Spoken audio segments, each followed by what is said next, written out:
नारायण नारायण नारायण हरि हरि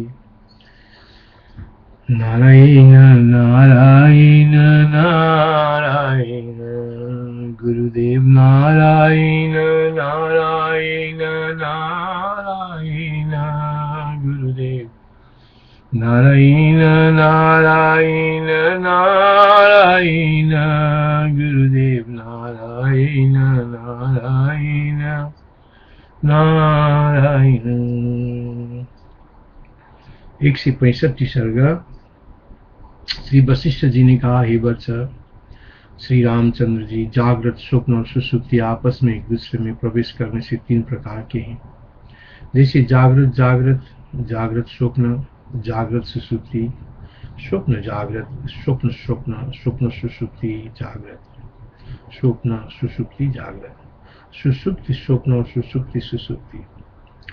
उत्पत्ति प्रकरण में इनका उदाहरणों द्वारा विस्तार से प्रतिपादित किया जा चुका है, विशेष वहीं देखना चाहिए।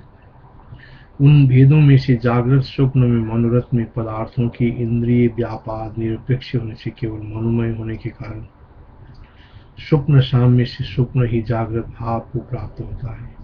इसी प्रकार स्वप्न में भी इतने समय तक मैं सोया रहा, इस समय जाग रहा हूँ, ऐसा प्रतीति के दर्शन प्रसिद्ध स्वप्न जागृत में तो अनुभव सिद्ध जागृत ही स्वप्न भाव को प्राप्त होता है।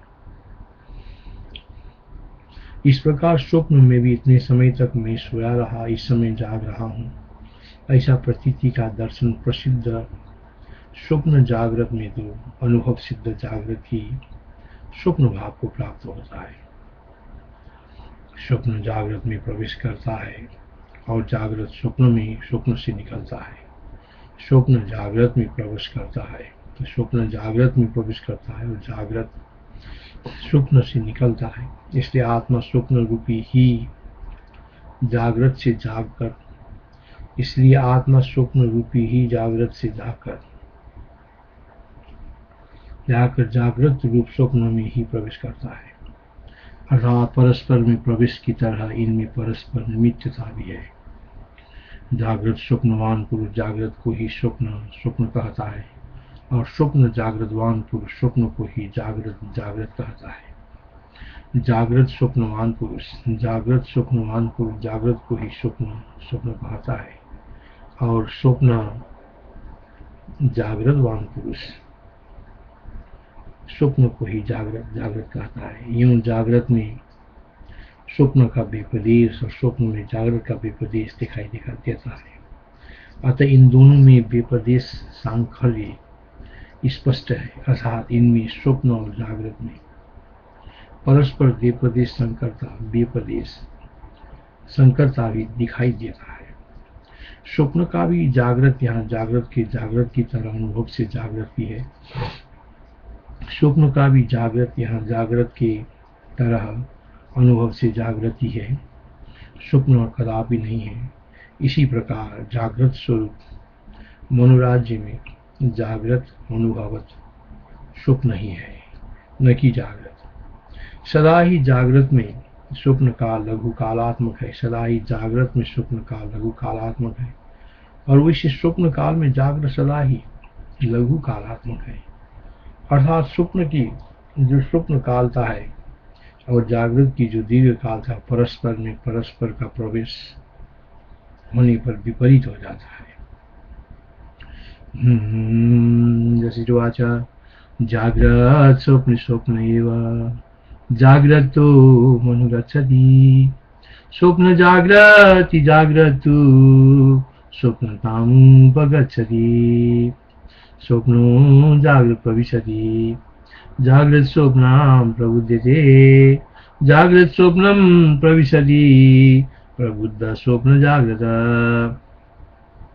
जागृत स्वप्नवदा स्वप्न स्वप्न इति विधीयते स्वप्न जागृतवदा जागृत जागृत इति विधीयते तज्जागृत जागृतिवेह न तु स्वप्न कदाचन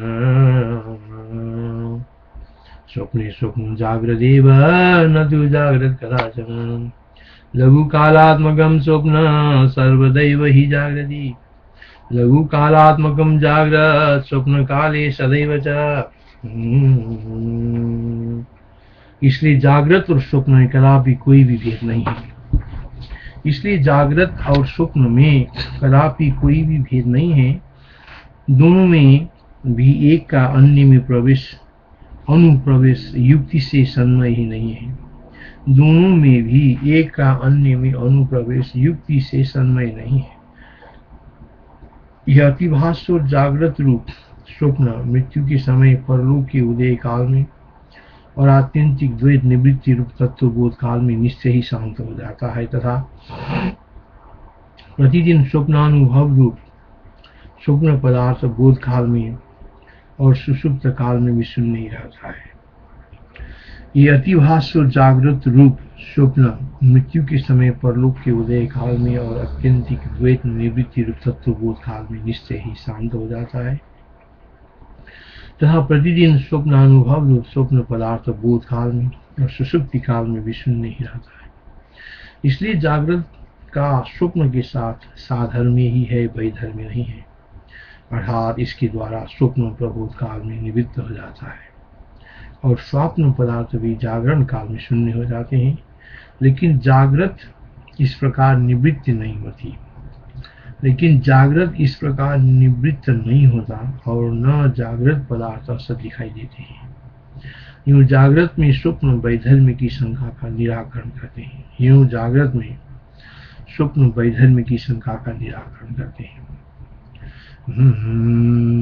हृदि प्रबुद्ध समय जागृत स्वप्न प्रसाम्यदि स्वप्नानुभव बोधे च शून्य एवातिभासुर।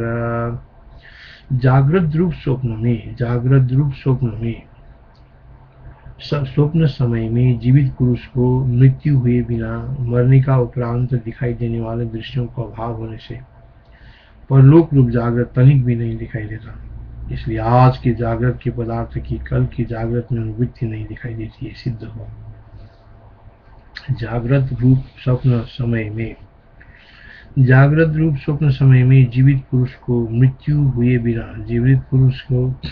हुए बिना मरने की उपरांत दिखाई देने वाले दृश्यों का अभाव होने से परलोक रूप जागृत तनिक भी नहीं दिखाई देता। इसलिए आज के जागृत के पदार्थ की कल की जागृत में अनुवृत्ति नहीं दिखाई देती, ये सिद्ध हुआ। इसलिए जागृत में उक्त वैधर्म्य भी नहीं है। अर्थात इसके द्वारा यदि कोई कहे आज के स्वप्न पदार्थ कल के स्वप्न में असत ही है, आज के स्वप्न पदार्थ कल के स्वप्न में असत ही है, लेकिन आज के जागृत पदार्थ कल के जागृत में रहते हैं, यूं जागृत और स्वप्न में वैधर्म्य है ही। इस आशंका का अन्यान्य जन्म में जागृत पदार्थों की अनुवृत्ति के अदर्शन द्वारा परिहार करते हैं। कल के और स्वप्न में वैधर्म्य है, इस आशंका का अन्यान्य जन्म में जागृत पदार्थ की अनुवृत्ति के द्वारा अदर्शन द्वारा परिहार करते हैं। जीवित स्वप्न समय मृति बोधोदयं विना परलोकात्मकं जागत किंचनापि न दृश्यते। ऐसी परिस्थिति में आज के इस स्वप्न में जो जीवन आदि सकल स्वप्न पदार्थों से शून्य होने पर भी भ्रांति से ही नाना मयात्मक मालूम होता है, मैं जीता हूँ, यूं जीवन आदि का बोध होने पर आगे आने वाले दिन का कल का तथा बीती हुई दिन का कल का स्वप्न पर लोक सदृश्य है। इसलिए उसमें का कोई पदार्थ यहाँ इस स्वप्न में अनुवर्तमान नहीं दिखाई देता, वो अर्थ है। ऐसी परिस्थिति में आज के इस स्वप्न में जो जीवन आदि सकल स्वप्न पदार्थों से शून्य होने पर ऐसी परिस्थिति में आज के इस स्वप्न में जो जीवन आदि सकल स्वप्न पदार्थों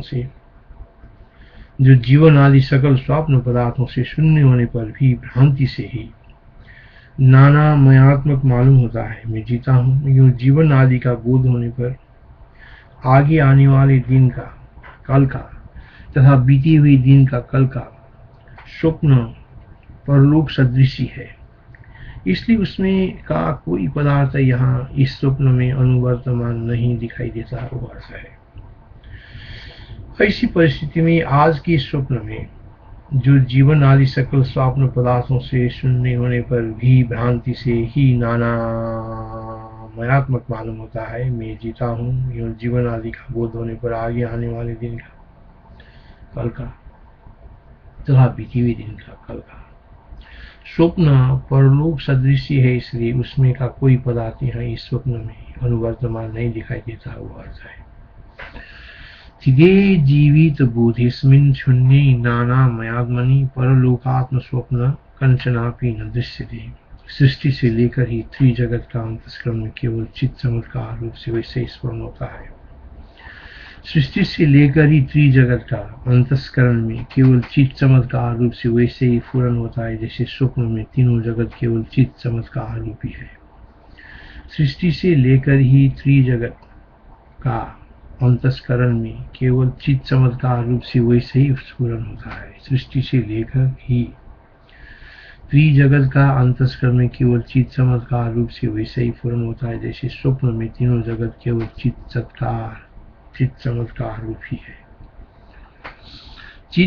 चिच्चमत्कृति मात्रात्मा यथा स्वप्ने जगत्त्रयम् रिधि सर्गा प्रभृत्यैव तथैव भाति जागृति। विपुल कलिवर विस्तीर्ण दिखाई देने वाले जागृत पदार्थ असत्य भूति है। विपुल कलिवर विस्तीर्ण दिखाई देने वाली जागृत पदार्थ असत्य भूति है। वास्तव में जैसे स्वप्न पृथ्वी में आकारवता नहीं है, वैसे ही जागृत में भी आकारवता नहीं है। अर्थात जागृत की स्वप्न के साथ एकता होने पर जागृत की पृथ्वी आदि का स्वप्न पृथ्वी आदि पदार्थों की भांति निराकारता और असत्यता स्पष्ट है। विपुल कलिवर विस्तीर्ण दिखाई देने वाले जागृत पदार्थ असत्य भूति है। वास्तव में जैसे स्वप्न पृथ्वी में आकारवत्ता नहीं है, वैसे ही जागृत में भी आकारवत्ता नहीं ही है। अर्थात जागृत की स्वप्न के साथ एकता होने पर जागृत की पृथ्वी आदि का स्वप्न पृथ्वी आदि पदार्थों की भांति निराकारता और असत्यता स्पष्ट है।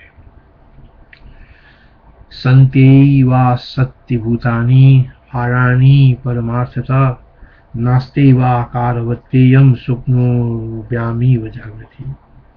जागृत में भी ये सारा जगत वैसे ही चिदात्मक आकाश ही है, जैसे स्वप्न में नाना रूप से देदीप्यमान होने पर भी स्वप्न जगत शून्य ही है।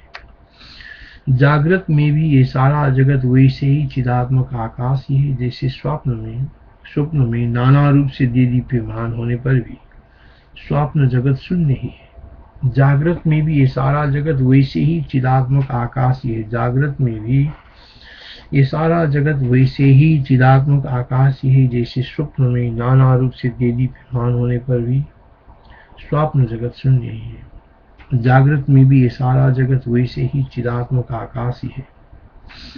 जागृत में भी ये सारा जगत वैसे ही चिदात्मक आकाश ही है, जैसे स्वप्न में नाना रूप से देदीप्यमान होने पर भी स्वप्न जगत शून्य ही है।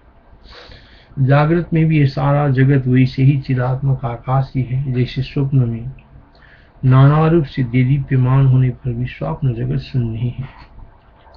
जागृत में भी ये सारा जगत वैसे ही चिदात्मक आकाश ही है, जैसे स्वप्न में जागृत में भी ये सारा जगत वैसे ही चिदात्मक आकाश ही है।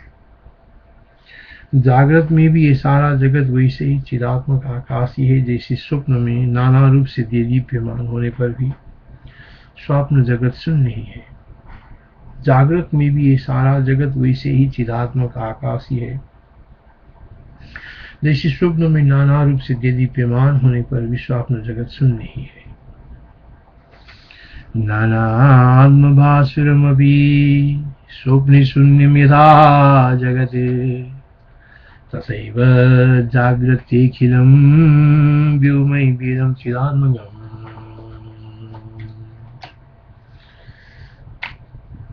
नानात्मभासुरमपि स्वप्नं शून्यं तथा जगते तदैव जाग्रतेऽखिलं व्योमैवेदं चिदात्मकम्। चिदाकाश में ये जगत स्फुरित होता है। ये सूर्य आदि की तेज की प्रभा के समान चिदाकाश का स्वभाव है। चिदाकाश में जो ये जगत स्फुरित होता है, ये सूर्य आदि के तेज की प्रभा के समान चिदाकाश का स्वभाव है। चिदाकाश में इस प्रकार विराट रूप से उसी का स्मरण होता है। चिदाकाश में जो ये जगत स्फुरित होता है, ये सूर्य आदि की तेज की प्रभा के समान चिदाकाश का स्वभाव है। चिदाकाश में जो ये जगत स्फुरित होता है, यह सूर्य आदि तेज की प्रभा के समान चिदाकाश का स्वभाव है। चिदाकाश में इस प्रकार विराट रूप से उसी का स्मरण होता है। चिद्व्योमो हि स्वभावोऽयं यदिदं जगदम्बरे कथातीतमिह पारमालुक इव तेजसः। चिति की यह जगत, चिति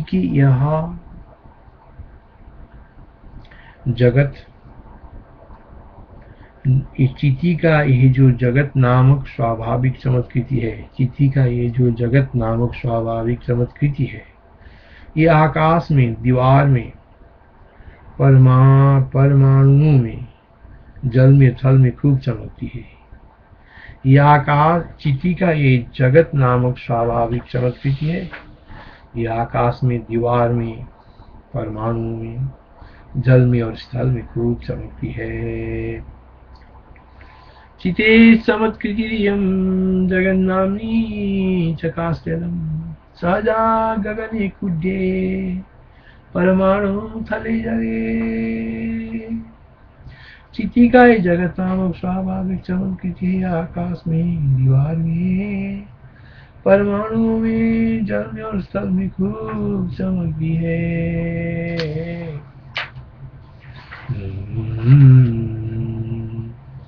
ये असत्य स्वरूप भ्रांति जिसका शरीर केवल है, ये असत्य स्वरूप भ्रांति जिसका शरीर केवल है, सत्य वस्तु की नहीं सामने खड़ी है। यह सत्य स्वरूप भ्रांति जिसका शरीर केवल है, सत्य वस्तु की नहीं सामने खड़ी है। ये जगत भ्रांति के प्रति कौन सा आग्रह है, इसके प्रति आग्रह करना अनुचित है। ये असत्य स्वरूप भ्रांति, यह सत्य स्वरूप भ्रांति जिसका शरीर केवल है, सत्य वस्तु की नहीं सामने खड़ी है। यह सत्य स्वरूप भ्रांति जिसका शरीर केवल है, सत्य वस्तु की नहीं सामने खड़ी है। इस जगत भ्रांति के प्रति कौन सा आग्रह है, इसके प्रति आग्रह करना अनुचित है। भ्रांता सत्य रूपायाम चिदायाम सत्य वस्तुवत् आकाशमात्र देहायाम कई वैनाम प्रतिग्रह। ग्रहण करने वाला, ग्रहण और ग्राह्य रूप जगत असत्य है। ग्रहण करने वाला, ग्रहण और ग्राह्य रूप जगत असत्य है। ग्रहण करने वाला, ग्रहण और ग्राह्य रूप जगत असत्य है। उक्त जगत अधिष्ठान सत्ता से सत्य हो अथवा असत्य ही हो, इस विषय में एक तरफ पक्ष के व्यवस्थान में दुराग्रह का क्या प्रयोजन है भावे। ग्रहण करने वाला, ग्रहण और ग्राह्य रूप जगत असत्य है। ग्रहण करने वाला, ग्रहण और ग्राह्य रूप जगत असत्य है। उक्त जगत अधिष्ठान सत्ता से सत्य हो अथवा असत्य हो, इस विषय में एक तरफ पक्ष के व्यवस्थापन में दुराग्रह का क्या प्रयोजन है भाव है। ग्रहण करने वाला, ग्रहण और ग्राह्य रूप जगत असत ही है। उक्त जगत अधिष्ठान सत्ता से सत हो। ग्रहण करने वाला, ग्रहण और ग्राह्य रूप जगत असत ही है। उक्त जगत ग्रहण करने वाला, ग्रहण और ग्राह्य रूप जगत असत ही है। उक्त जगत अधिष्ठान सत्ता से सत हो अथवा असत ही हो, इस विषय में एक तरफ पक्ष की व्यवस्थापन में दुराग्रह का क्या प्रयोजन है, ये भाव है। यह सत्य स्वरूप भ्रांति जिसका शरीर केवल है, सत्य वस्तु की नहीं सामने खड़ी है। इस जगत भ्रांति के प्रति कौन सा आग्रह है, इसके प्रति आग्रह करना अनुचित है। ग्रहण करने वाला, ग्रहण और ग्राह्य रूप जगत असत्य है। उक्त जगत अधिष्ठान सत्ता से सत हो अथवा असत ही हो, इस विषय में एक तरफ पक्ष के व्यवस्थापन में दुराग्रह का क्या प्रयोजन है? भाव है भ्रांतावसत्पिरूपायाम चितायाम सत्य वस्तुमते आकाशमात्र देहायाम कैवैनाम प्रतिग्रह ग्रहीतु ग्रहणग्राह्ये रूपमाशून्यमेव च सदस्त्वेवावसदेवास्तु जगदत्रांग किं ग्रह।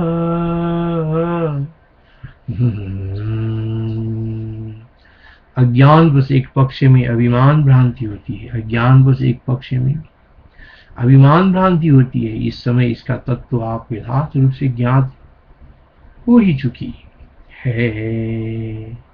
अज्ञान बस एक पक्ष में अभिमान भ्रांति होती है। इस समय इसका तत्व आपके यथार्थ रूप से ज्ञात हो ही चुकी है। यह इस प्रकार का हो, अन्य प्रकार का हो अथवा नहीं हो, यह इस प्रकार का हो, अन्य प्रकार का हो अथवा नहीं हो, इस विषय में कौन सा भ्रम है? और इन तुच्छ भोग में फल का आग्रह क्या? और इस तुच्छ भोग में फल का आग्रह क्या है? इसलिए विविध विकल्पों से कोई प्रयोजन नहीं है।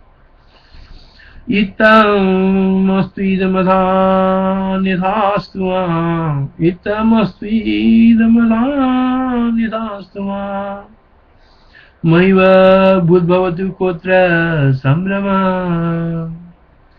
इत्थमस्तु इदमथान्यथास्तु माम्, मयैव बुद्भवतु कोत्र सम्भ्रमः।